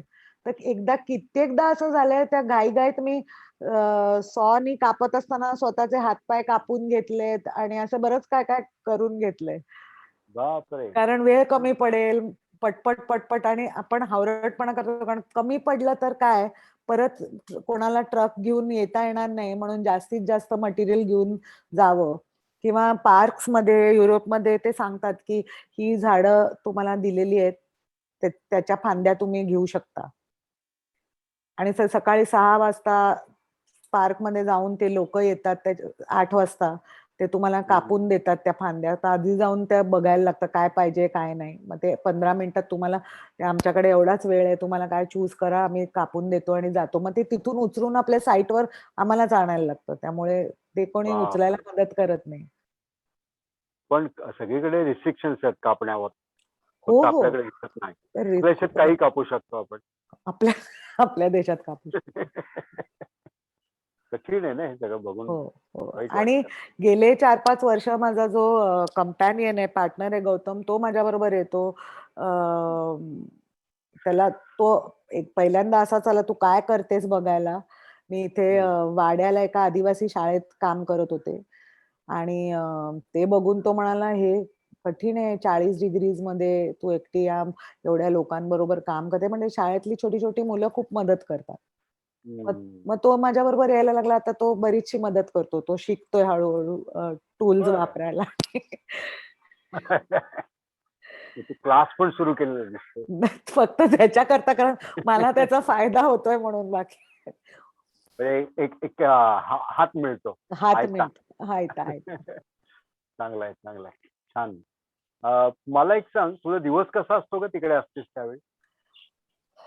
तिकडे मी तुझ्या स्टुडिओत असतेस. हां. स्टुडिओमध्ये हो, सकाळी 9 वाजल्यापासून संध्याकाळी 6 वाजेपर्यंत मी काम करत असते. हं, आणि 6 वाजता मी चालायला जाते सगळ्या शेतांमधून. एक 4-5 किलोमीटर चालते आणि हं. मध्ये वेळेनुसार झाडांचं जर काही करायचं असेल, तर ते करते. बरं. हं. म्हणजे कधी शेतात तण आलेले असतात किंवा आता मटकी, मूग, शेंगा काढायच्या होत्या. तर मग ते काढत बसले होते. एक स्टूल घेऊन बसले शेतात आणि सगळ्या शेंगा गोळा करत बसले. एक बाई, तिथल्या आदिवासी बायका येतात त्यांच्याशी तर खूप छान मैत्री झाली आहे. मग ते लावणी-बिवणी करायला आल्या, की त्यांच्याबरोबर वेगळ्या प्रकारच्या गप्पा होतात. तर वेगळेच बरं. फ्रेंड्स झालेत माझे. त्यांच्यातलीच वाटतेस तू एक. ही पण एक छान आहे. म्हणजे तू तुझ्याने आयुष्य जगतेस. हो. कसं वाटतं गं अनुभव हे सगळं असं जगताना? तुला वाटलं होतं लहानपणी की असं आपण काही जगू? मला समाव जे माझ्या आजूबाजूला मुली करत होत्या ते बघून खूप कंटाळा यायचा. हं. म्हणजे हे मला नाही करायचं हे मला नक्की माहिती होतं. पण ते नाही बरं. करायचं तर काय करायचंय? तर तो प्रश्न पडल्यावर आपोआप ती दिशा मिळायला लागली. हं, हं, हं. आईचं काय म्हणणं आहे याच्यावर?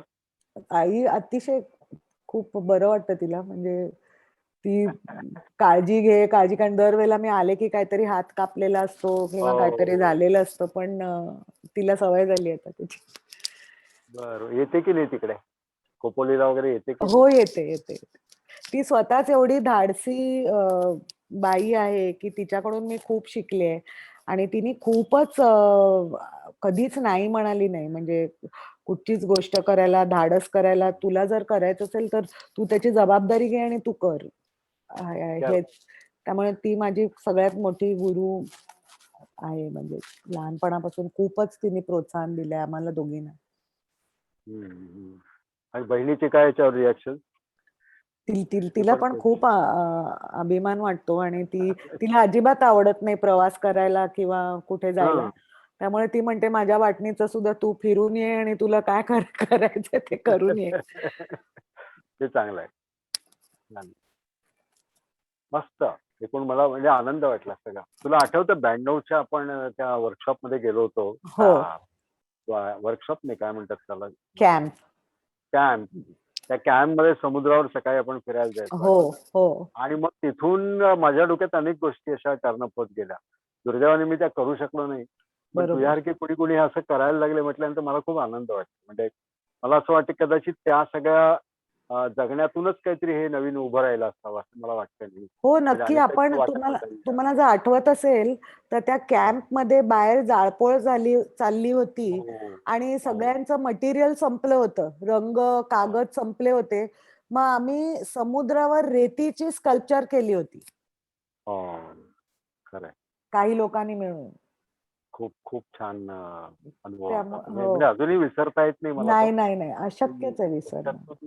मग त्याच्यातून हे सगळं निघालंय असं मला वाटतं. तुझा हा जो काही सगळा प्रवास बघितला तो. हो. आणि अनेक आहेत त्याच्यामध्ये. ते पण येणार आहेत हळूहळू. काही जण काय घाबरतात, मी काही चुकीचे प्रश्न विचारीन किंवा मी काही एक्सपोज करीन का वगैरे. तुला काही नाही ना वाईट अनुभव आला अजून? अजिबात नाही. मला बेसिकली भीती नाही. माझं लाईफ खूप ट्रान्सपरंट आहे. काही लपवण्यासारखं काही नाही. खूप खूप छान. आणि तू असंच आता काम करत राहा वेगवेगळं आणि आम्हाला पण बोलवत राहा. तुझ्या ह्याच्यामध्ये पण येऊच आम्ही जरूर. आणि कळवत जा. मुख्य म्हणजे तू अशा पद्धतीचं काम करतेस हे आता आपल्याला वेगवेगळ्या पद्धतीने पोहोचवायचंय लोकांपर्यंत, बरं का? बरोबर आहे. म्हणजे आता हे सगळं झाल्यानंतर युट्यूबवर हे व्हिडिओ येतील. आता ऑलरेडी आलेले आहेत 20. आता पुढं आणखीन येत जाणार आहे. आणि आता आम्ही असा विचार करतो की शनिवारी कार्यक्रम झाला का सोमवारी टाकायचा, म्हणजे मग हे आणखीन लोकांपर्यंत जाईल. पोहोचतं. कारण हे प्रसार होणं गरजेचं आहे. अशा प्रकारचं काम अनेक जण करतात. मुंबईतले तर असंख्य आर्टिस्ट वेगळं आयुष्य जगतायत. कळायला पाहिजे. दुर्दैवाने मीडिया हे काही करत नाही आणि आता तर अपेक्षाच नाहीये मीडियाकडून. बरोबर. पण आपणच आपलं एक माध्यम उभं करायला पाहिजे. त्या दृष्टिकोनातून चिन्हाचा प्रयोग केलाय. कसा होतोय काय मला माहिती नाही, पण एकूण मला वाटतं तुम्ही जे मला सांगताय तुमचे एवढे फॉलोअर आहेत म्हणजे ऑलरेडी खूपच सक्सेसफुल आहे तो प्रयोग. आता जवळजवळ 1000-1500 लोक रिच आहेत आता या क्षणी चालू आहे. फॅन्टॅस्टिक. आणि खूप छान रिॲक्शन्स येत आहेत लोकांच्या. अच्छा. अगदी. सगळे अप्रिशिएट करतायत तुझं काम. कुणीतरी विचारलंय पाण्यात काम करायची एवढी ऊर्जा येते कशी? विचारलंय. पाणी मला वाटतं जीवनाचं प्रतीक आहे आणि तेच आपल्याला ऊर्जा देतं. म्हणजे मला ऊर्जा काही आणायला लागत नाही, त्याच्याकडूनच मिळते. पाण्याकडूनच मिळते. तुला आणखीन काही सांगायचंय का? काही गप्पा अजून वाढवायच्या किंवा बोलायचंय जरूर बोल. एकच मला मी नाही विचारलं असं काही तुला सांगायचं? मला एकच म्हणायचंय की भारतामध्ये लोकांना अवेअरनेस नाहीये. कला म्हणजे फक्त पेंटिंग किंवा फक्त ब्रॉन्झची शिल्प, तर तसं राहिलेलं नाहीये आता. खूप बदलत गेलंय. म्हणजे तुम्ही एखादं नाटक बघता तेव्हा तो एक अनुभव असतो. तो संपला की तुम्ही घरी येता. तर ही जी प्रोसेस आहे किंवा अशा प्रकारची जी कला आहे ती फक्त त्या अनुभवापुरतीच असते. ती परमनन्सी त्याच्यात नसली तरी त्याची व्हॅल्यू त्या अनुभवाची जास्त असते.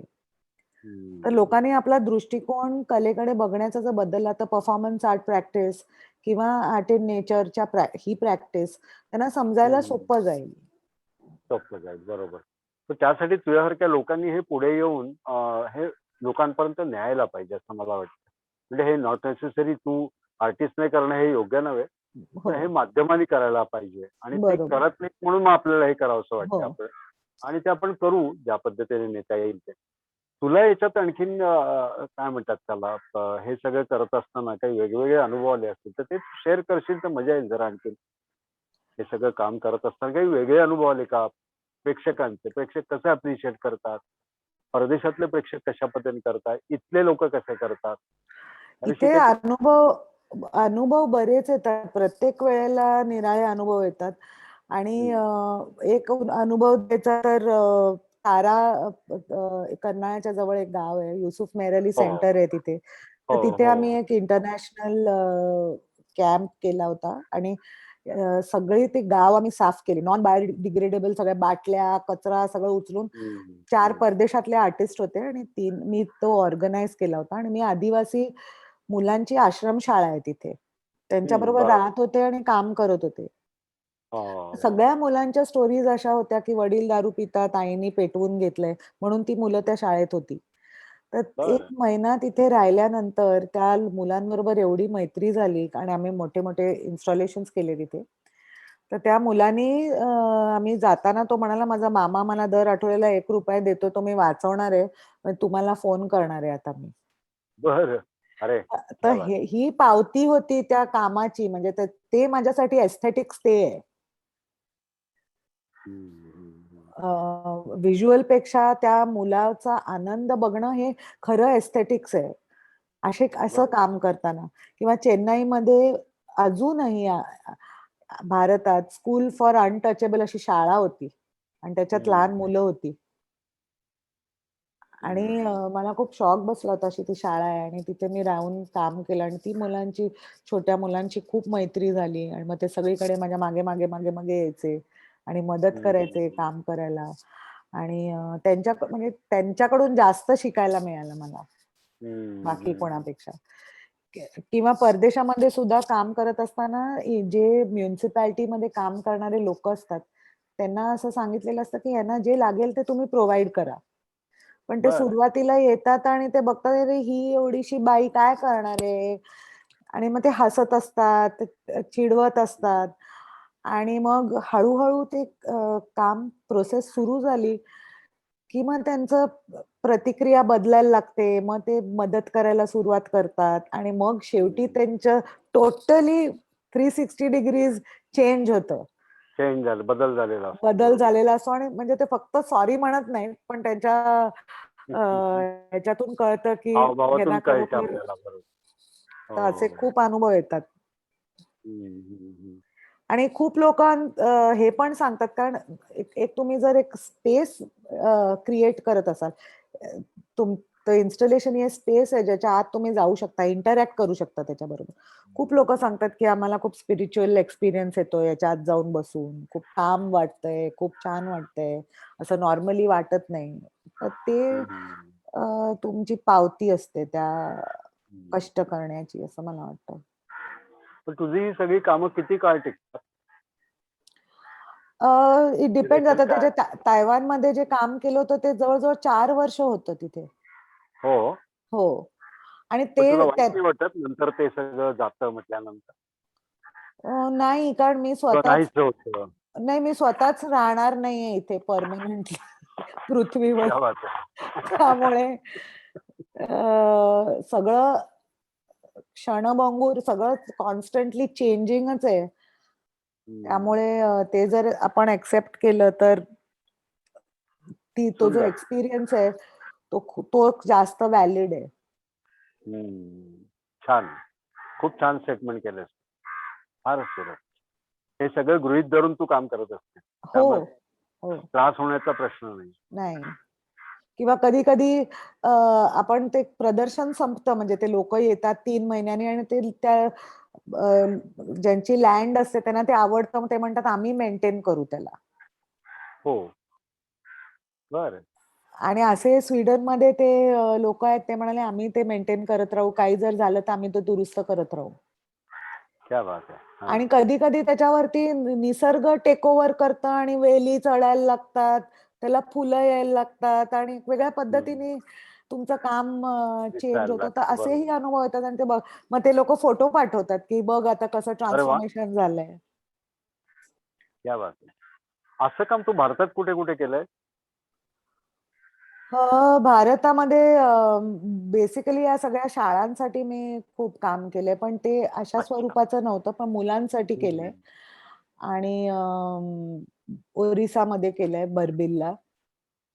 ते पण कम्युनिटी आर्ट प्रोजेक्टच केले. हो हो हो. कारण इथे लोकांना ती कॉन्सेप्टच नाहीये, फंडिंग नाहीये अजून कळलेली नाहीये. बरोबर. आणि बरोबर. फंड्स नाहीयेत. म्हणजे लोक बाकी कशासाठी पण स्पॉन्सरशिप देतात, पण असलं करायला अजून तो अवेअरनेस नाहीये आपल्या लोकांकडे. तुझ्यासारखं असं आणखीन कोण कोण काम करत आहे भारतामध्ये भारतात म्हण, परदेशात म्हण?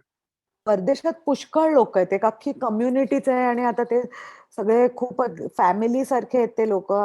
खूप अच्छा. चांगले मित्र मैत्रिणी माझे जगभर आहेत. आणि कारण हे काम करणारे लोक निराळ्या प्रकारचं आयुष्य जगत असतात, आणि त्यामुळे त्यांची खूप पटकन जवळीक निर्माण होते. खूप माझ्या मैत्रिणी आणि मित्र आहेत जगभर, जे आम्ही सगळीकडे भेटत राहतो कुठे कुठे. आणि ते मोठा परिवार झालाय तो आता. असं जगण्यामध्ये एक एक काय म्हणतात त्याला, कौटुंबिक अस्थिरता येते का ग? अशा स्वरूपाचं जे लोक जगतायत म्हणतेय, त्याच्यामध्ये काही कौटुंबिक अस्थिरता येते की काय, हा माणूस विचित्र वागतोय किंवा ही विचित्र वागतीये, त्याच्यातून तोडलं जाणं हळूहळू घराशी माणसं, असं काही होऊ शकतं किंवा होतं? तोडलं जाणं असं होत नाही, कारण तुटतच जातात आपोआप. तुमचा परिवार तिकडे वाढत असतो ना, जिथे तुम्ही जाऊन काम करताय. म्हणजे प्रत्येक प्रोजेक्टला तुम्हाला एक नवीन परिवार भेटतो, नवीन लोक, नवीन शहर, वेगळे राहण्याचं ठिकाण, वेगळं जेवण. आणि इतक्या लोकांच्या बरोबर तुम्ही इंटरॅक्ट करता की तुमचं एवढंच कुटुंब नाही, एवढं कुटुंब होतं मग. त्यामुळे उलट तुम्ही जास्त जोडले जाता लोकांबरोबर. मी आता सारखं कुठेतरी काम सुरू राहायला पाहिजे असं तुला वाटत असणार. हो, आणि जिथे जाते तिथे आधी केलेल्या कामाचे सगळे लोक भेटायला येतात. म्हणजे 2010 साली केलेल्या कामाचे लोक आता पण मला भेटायला येतात. वा, क्या बात आहे. तर ते खूप त्याचा प्रचंड आनंद मिळतो, जे आपण इथे मुंबईतल्या मुंबईत पण भेटत नाही लोकांना ओळखीच्या. खरंय. म्हणजे एका फील्ड मधल्या खरंय. कमी भेटतो. नक्कीच नक्कीच. खूप छान शिल्पा. खूप बरं वाटलं तुझं हे सगळं बघताना आणि काम हे करताना. मला असं वाटलं हे लोकांपर्यंत जायला पाहिजे, म्हणून मग तुला हे इन्व्हाइट केलं होतं. पण असं आपण भेटत राहू अधनं-मधनं. अगदी जरूर. तू काय करतेस हे बघायला आवडेल. आणि मला इथे काहीतरी काम करायला आवडेल, जर कोणाला असं काही करायचं असेल उपक्रम किंवा, तर नक्कीच चांगला एक्सरसाइज होईल तो. मला करायचं आहे, तर मी तुला इन्व्हाइट करतो आता जाहीरपणे. 100% अगदी अगदी जरूर येऊन करेन. बांबू मध्ये आपल्याला एक वेगळं काहीतरी करायचंय. नक्की नक्की. तर लवकरच त्याची काहीतरी पायाभरणी करू, आणि मग जमलं तर ते मला माहित नाही पूर्ण होईल की नाही माझ्याकडून, पण ते जर झालं तर आपण सुरुवात करूया तिथे. हो. पहिलं तुला जाहीर आमंत्रणच देतो. हो, थँक्यू. आणि तू कळवत जा असे, कारण हा सतत कार्यक्रम एक वर्षभर चालणार आहे. त्याच्यातून आणखीन लोकांपर्यंत जावं, हेच एक उद्दिष्ट आहे. हो, मुख्य म्हणजे फॅन्टॅस्टिक आहे. हा, आणि फेसबुकवर पण आपण खूप रीच आहे आपला, त्यामुळे तिथूनही लोकांपर्यंत जातं. तू तुझं हे काम पाठवत जा, म्हणजे त्याला प्रचंड हिट्स मिळतात, प्रचंड बघितलं जात आहे. म्हणजे मला माहित नाही आतापर्यंत हे का असं झालं नाही, पण आम्ही ज्यावेळी शेअर केले त्याला खूप मोठा प्रतिसाद मिळालाय, म्हणजे अभूतपूर्व आहे खरं सांगायचं तर. तो असा वाढावा असं मला मनापासून वाटतं. जास्तीत जास्त लोकांपर्यंत हे वेगळं काम जावं असं मला वाटतं. तर तू आणि आपण टच मध्ये राहू आणि जास्तीत जास्त लोकांपर्यंत नेऊ हे सगळं. तुला आणखीन काही सांगायचं नसेल तर आपण हा कार्यक्रम थांबवू इकडं. चालेल ना? धन्यवाद. एक मिनिट, छान. मी हिच्याकडे देतो सूत्र. ती याचं शेवट करीन आणि मग आपण अगदी. खूपच अद्भुत काम आहे शिल्पा जोगळेकर मॅम तुमचं. आम्हा तरुणांना एकदम प्रेरणादायी ठरता येते. यावेळी मी पुढच्या आठवड्याच्या कार्यक्रमाची आठवण करून द्यायला आली आहे. पुढच्या आठवड्यात याच वेळी आणि याच वेबसाईटवर आपल्याला चित्रकार वासुदेव कामत हे आपल्यासोबत गप्पा मारायला येणार आहेत. सो हा कार्यक्रम बघायला कोणी विसरू नका. आणि उद्या आपल्या मालवणी मॉलच्या भय महाराजाच्या मंचावरती वाळके सर येत आहेत, तर त्यांचाही कार्यक्रम बघायला अजिबात विसरू नका. धन्यवाद.